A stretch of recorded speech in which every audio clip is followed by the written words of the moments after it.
नाज़रीन, आपकी पसंदीदा प्रोग्राम सच का सफ़र में एक मरतबा फिर खुशामदीद। आप हमारी सीरीज़ देख रहे थे ब्रदर सैमुअल के साथ, सिस्टर डोलिना के साथ, ब्रदर जेरोम के साथ, और हम एक जो शरीयत और फ़ज़ल की सीरीज़ थी वो पास्टर सैमुअल के साथ कर रहे हैं। और आज हमने इनको दावत दी एक और सिलसिले में, जो हज़रत मत्ती की इंजील की जो हम आर्कियोलॉजिकल जो उसके अंदर पहलू हैं और साथ डीप स्टडी करने की, क्योंकि ये इनको पढ़ाते हैं, उनकी जो एक्सिजेटिकल स्टडीज़ कराते हैं अपने जो इनका थियोलॉजिकल कॉलेज है, बाइबल कॉलेज है वहाँ पर। तो फिर मैंने इनको दावत दी और खुदा से दुआ की, क्योंकि इसमें बहुत सी बातें हिकमत की छुपी हुई हैं खुदा उनके कलाम में, जनाब मसीह के अक़वाल में।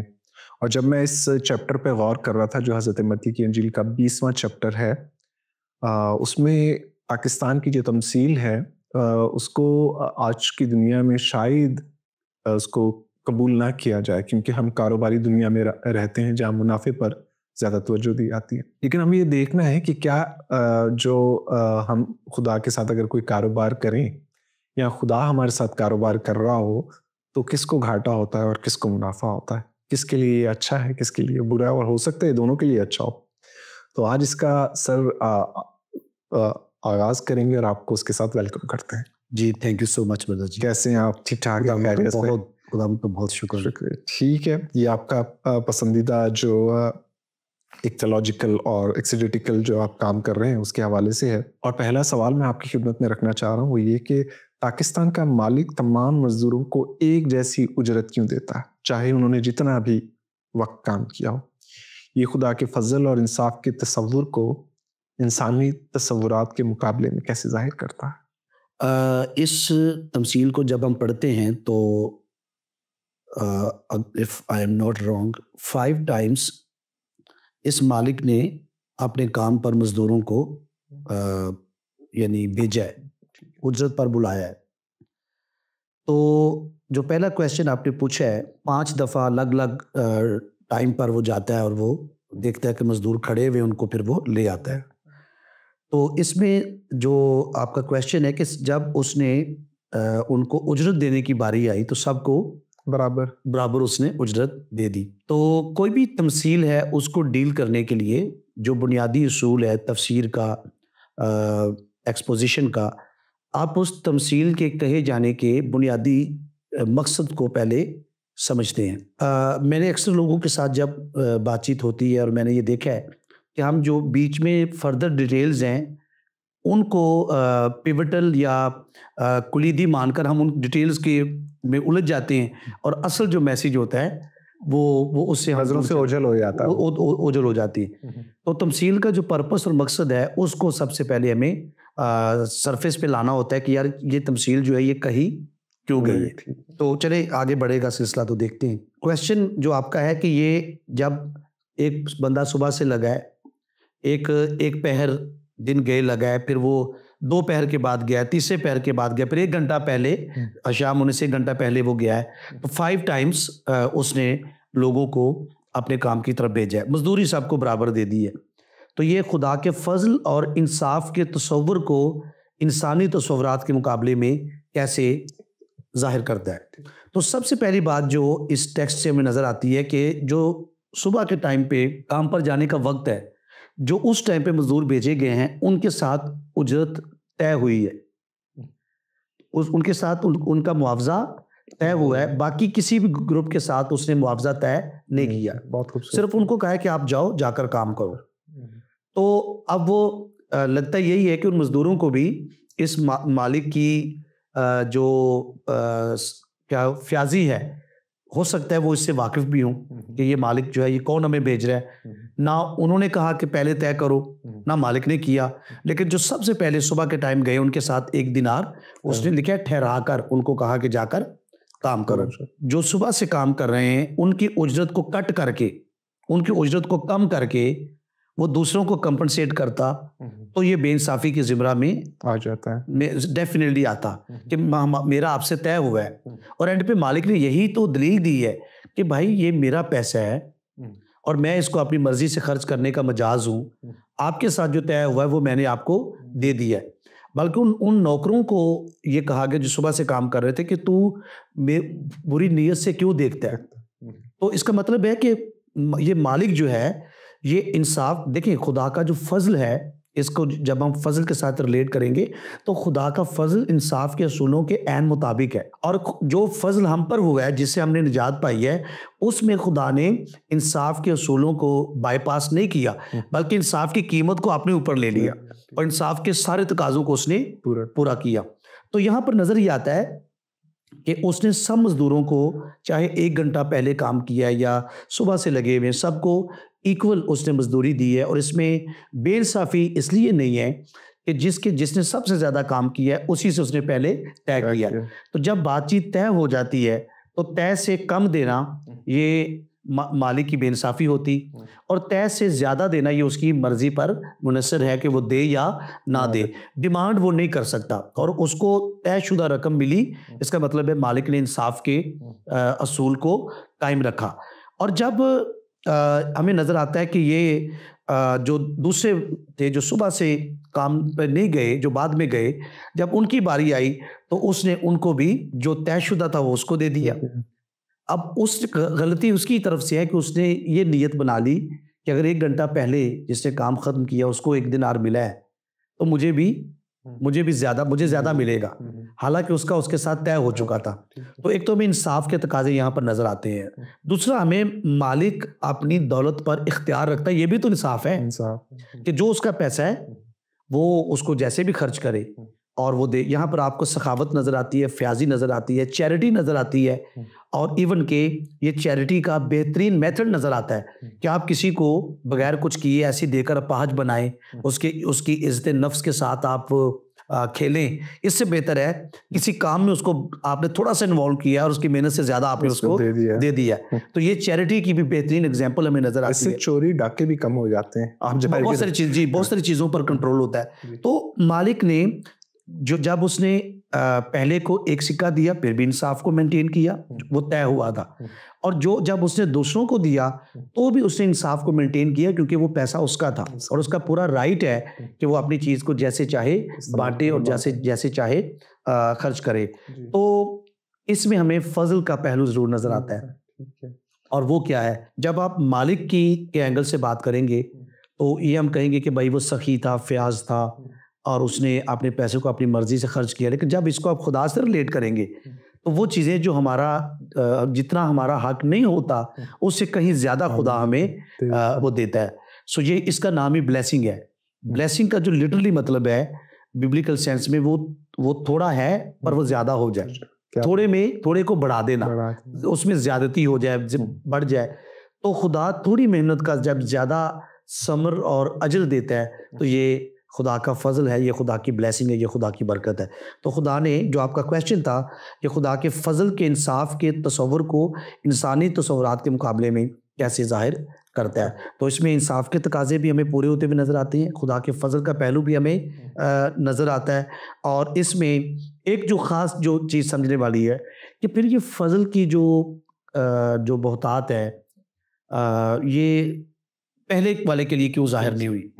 उसको तो उसने वही दिया जो तय था जी। इसमें कुछ चीज़ें हैं जो मालिक के एंड पर डिसाइड हो रही हैं। वो क्या है कि मालिक जब गया है तो हमें तमसील से नज़र आता है कि उसको अंदाज़ा तो था कि ये काम कितने लोगों का काम है, लेकिन उस टाइम पे उसको वहाँ पर जो मौजूद थे वही मिले, उनको लाकर उसने काम पे लगा दिया। और दूसरे जो लोग हैं वो वहाँ उसने पूछा कि तुम अब तक, फिर पहर दिन चढ़े के करीब निकलकर उसने औरों को बाजार में बेकार खड़े देखा और उनसे कहा तुम भी पाकिस्तान में चले जाओ, जो वाजिब है तुमको दूंगा। और ये जो है ये तय नहीं करते, ये मालिक पर ट्रस्ट करते हैं कि जो वाजिब है ये हमें मिलेगा। और फिर आगे चलकर देखिए कि बस वो चले गए, फिर उसने दोपहर और तीसरे पहर के करीब निकलकर वैसा ही किया, और कोई 1 घंटा दिन रहे, फिर निकलकर औरों को खड़े पाया और उससे कहा तुम क्यों यहाँ तमाम दिन बेकार खड़े रहे?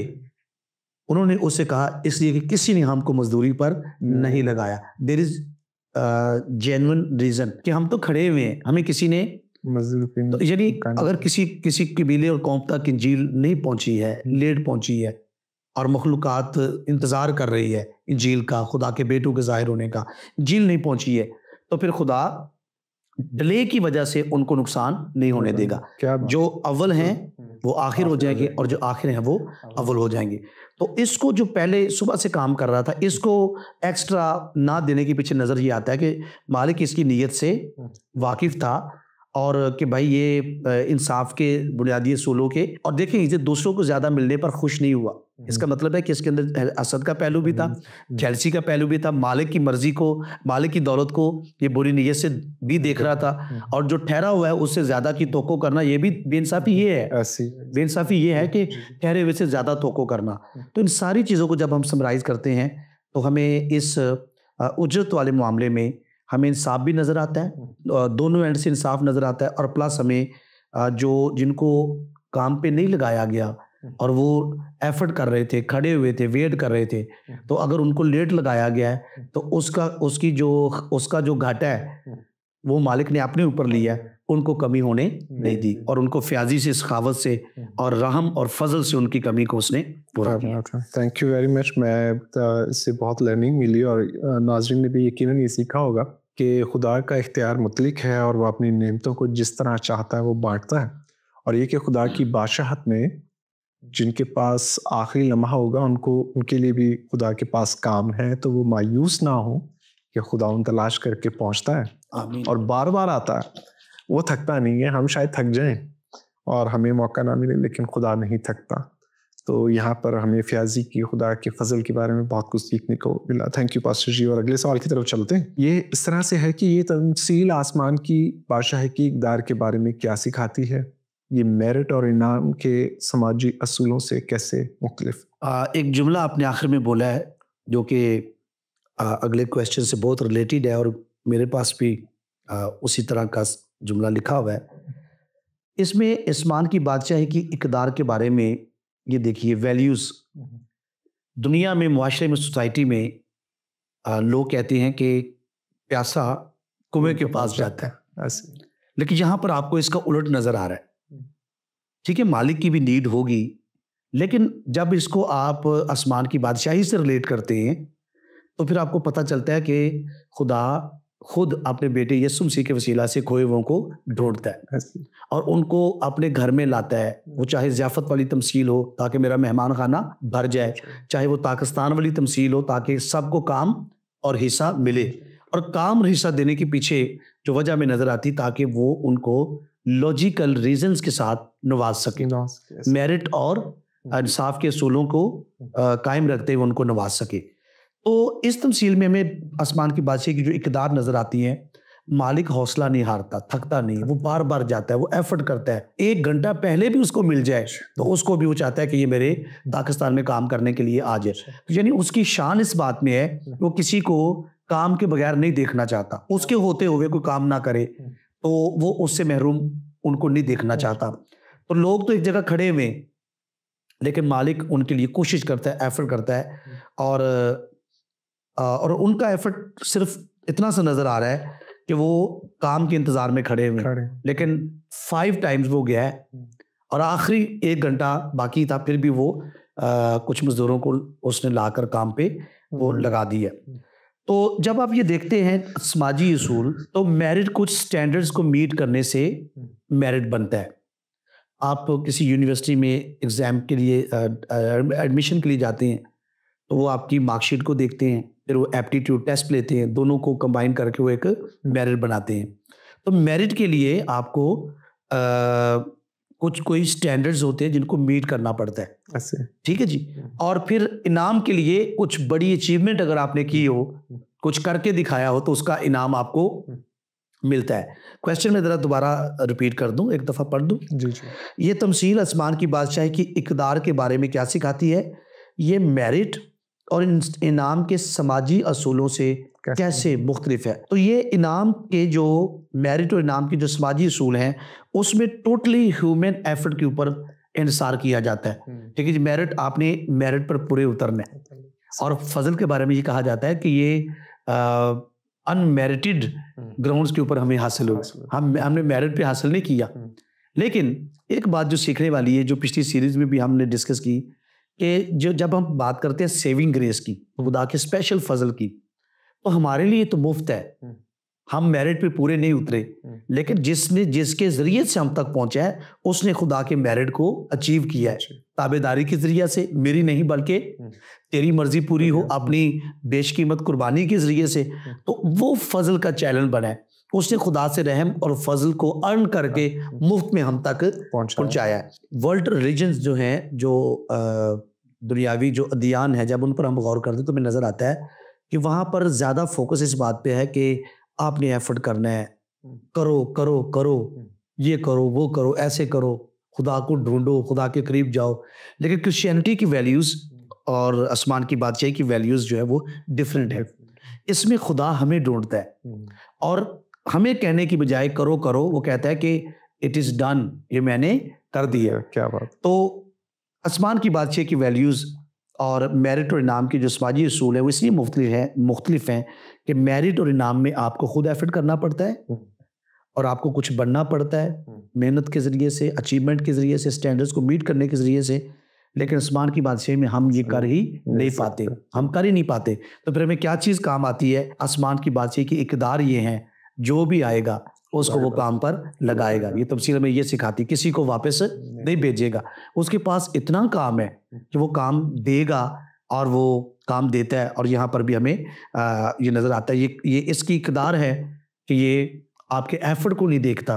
आसमान की बादशाही में आपके एफर्ट को नहीं देखा जाता, वो अपनी दौलत को देखता है, अपने रहम की दौलत को देखता है, अपने फजल की दौलत को देखते हैं। ये उसकी शान ही नहीं है कि वो इस रीजन से किसी को बोले कि कल आना, कि अभी सिर्फ 1 घंटा बाकी है, वो उसको भी लगाएगा और उसके पास इतना है कि उसको भी पूरा पूरा इनाम देगा। क्या बात है, बहुत खूबसूरत बात। और ये कि जब आप ये सारी बातें कर रहे थे तो मैं उस तस्वुर के बारे में सोच रहा था जो बहुत से लोगों के जहनों में, दिलों में जागुज़ीन है कि खुदा की बादशाहत में हम मेहनत करके पहुंच सकते हैं। मतलब वो अजर की बात करते हैं कि हमारा अजर होगा, निजात हमारा अजर होगा, लेकिन वो ये भूल जाते हैं कि खुदा की सकाफत और उसकी फयाजी पर मुनसर करता है।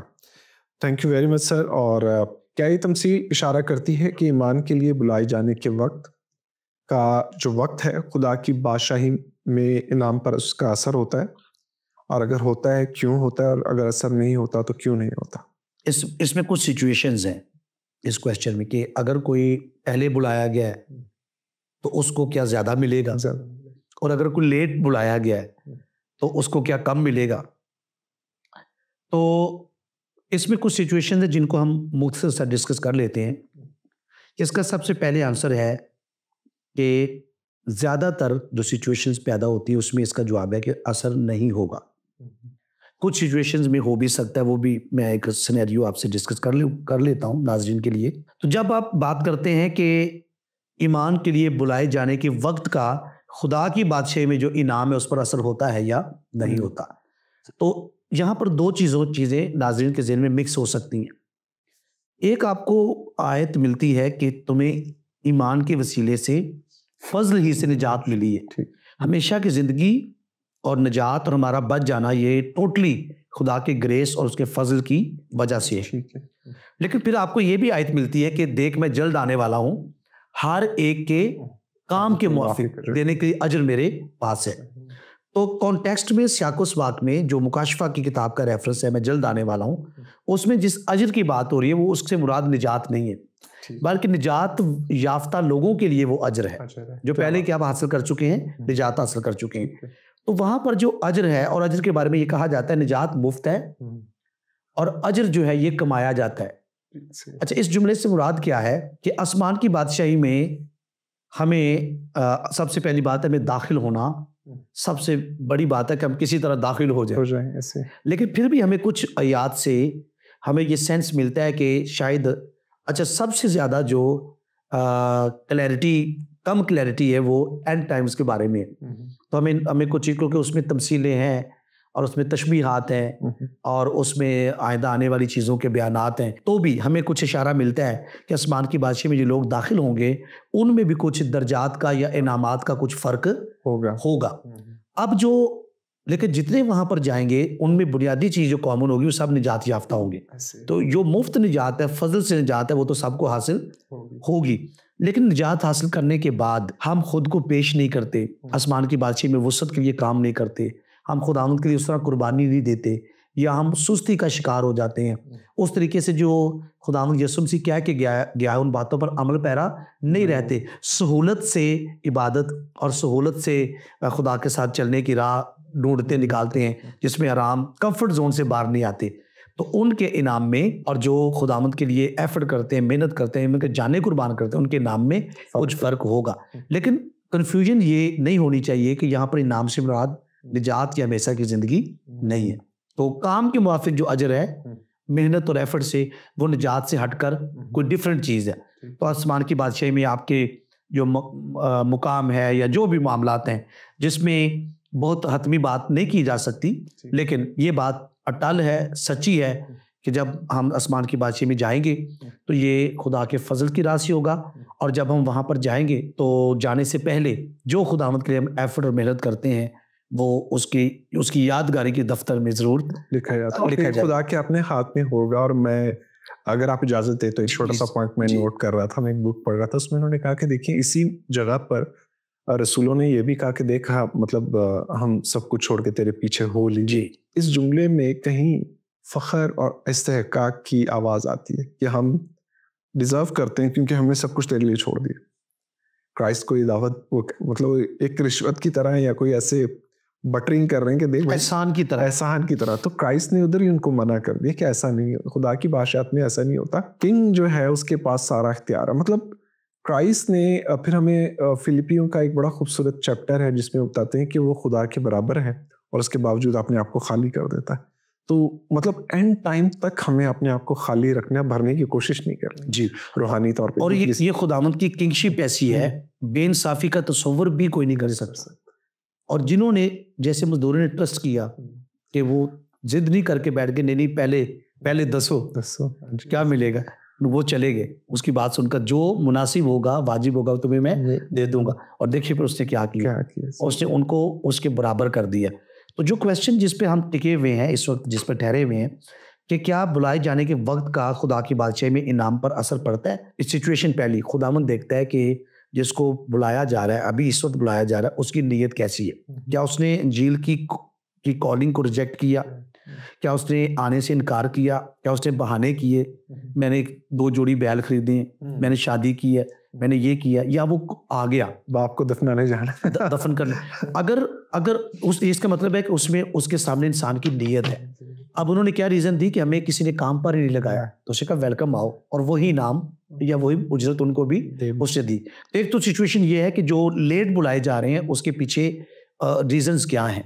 दूसरी बात ये है कि अगर कोई बुलाया गया है, निजात याफ्ता है, वो निजात की केयर नहीं करता, निजात को ज़ाया कर देता है।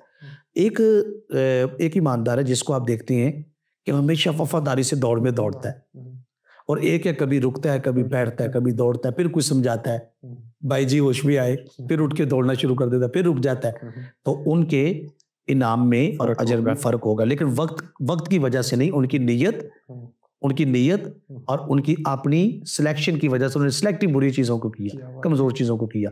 लेकिन अगर वक्त की वजह से, क्योंकि बुलाए जाने का इख्तियार तो खुदावंद के पास है ऐसे, तो इसलिए अगर कोई लेट बुलाया जा रहा है तो उसको भी 1 दिनारी मिलेगा। Thank you very much pastor ji, बहुत खूबसूरती से आपने इस बात का भी हमें जवाब दिया। और अगला सवाल आपकी खिदमत में रख रहे हैं कि यीशु मसीह में, खुदा यीशु मसीह में आपने तकलीफ और मौत की बार बार पेशन गोई क्यों की, वो क्यों करते हैं ऐसा, और इसकी पेश की मालूमात उनकी कुर्बानी की इलाही अहमियत को कैसे बढ़ाती हैं। अगर क्राइस्ट अपनी मौत का पहले से यानी पेशगी इतलात ना देते और बार बार जिक्र ना करते तो खदशा था कि उनकी मौत एक हादसा, एक इत्तेफाक और एक महज एक साजिश, ज्यूज की, रोमन्स की, जो भी इन्वॉल्व थे, और एक कंट्रोवर्शियल सी एक पोजीशन उसकी मौत इख्तियार कर जाती। लेकिन जब क्राइस्ट अपनी मौत का बार बार जिक्र करता है और मुसम्मम इरादे के साथ उसी तरफ बढ़ता भी है, यरूशलेम भी जाता है जहाँ पर दुश्मन मौजूद है, तो इसका मतलब है कि उसकी मौत हादसा और इत्तेफाक नहीं है, उसकी मौत उसकी मर्जी से और खुदा के अजली मंसूबे से।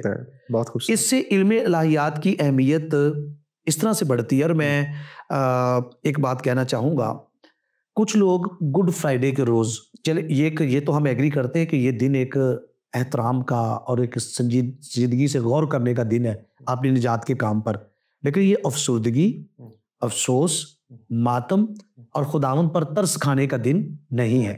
काले लिबास पहनना, मातम की फिजा कायम करना, भाई वो तो चले आप ये भी देखें तो फिर वो जिंदा भी तो हुआ है, ठीक है जी, वो जिंदा भी तो हुआ है। लेकिन जो खास बात मैं कहना चाह रहा हूँ, अगर आप ये मातम की फिजा कायम करते हैं, आप हुलिया बिगाड़ते हैं और आप बनावटी, वो भी बनावटी, अंदर बदी की चल रही है, तासीरें उसी तरह से हैं, तो आप सब कुछ करते, तो क्या आप ये चाहते थे कि वो ना मरता?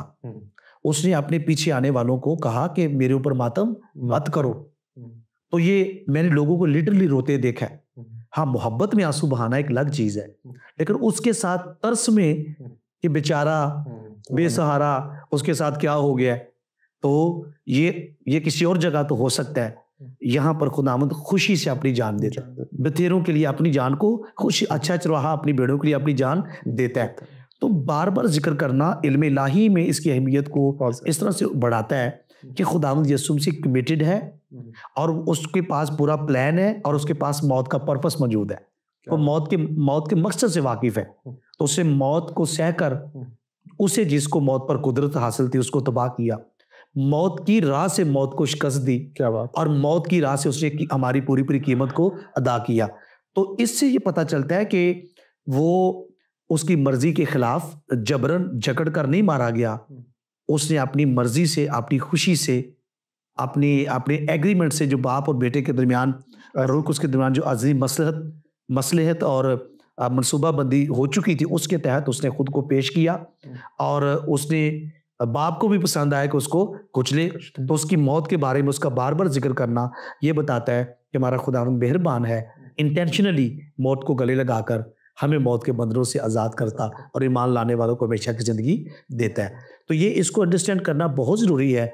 और गुड फ्राइडे, जिसको हम खुदावंद की डेथ की यादगारी के तौर पर मनाते हैं, हमें खुदावंद की दिल से वर्शिप, ताबेदारी, उसकी मोहब्बत में और ख़ुद को सरेंडर करना और उसके आगे झुकाना, ये होना चाहिए, ना कि हम अफसरदा चेहरे बनाकर ये सोचें जब उसको खुद अपनी मर्जी से जान दे रहा है तो उसके साथ ज़्यादती नहीं हुई। अगर हम इस तरह से मसीह को पेश करेंगे ना, तो फिर हादसा हुआ है, कफारा नहीं हुआ। इस वाक़े में, इस तमसील के अंदर मसीह ने जो इम्पोर्टेंट बात की है वो अपनी मौत की पेशन गोई और बार बार, तो जो खुदा की बादशाहत है उसका जो बुनियादी रुकन है वो मसीह की सलीबी मौत है।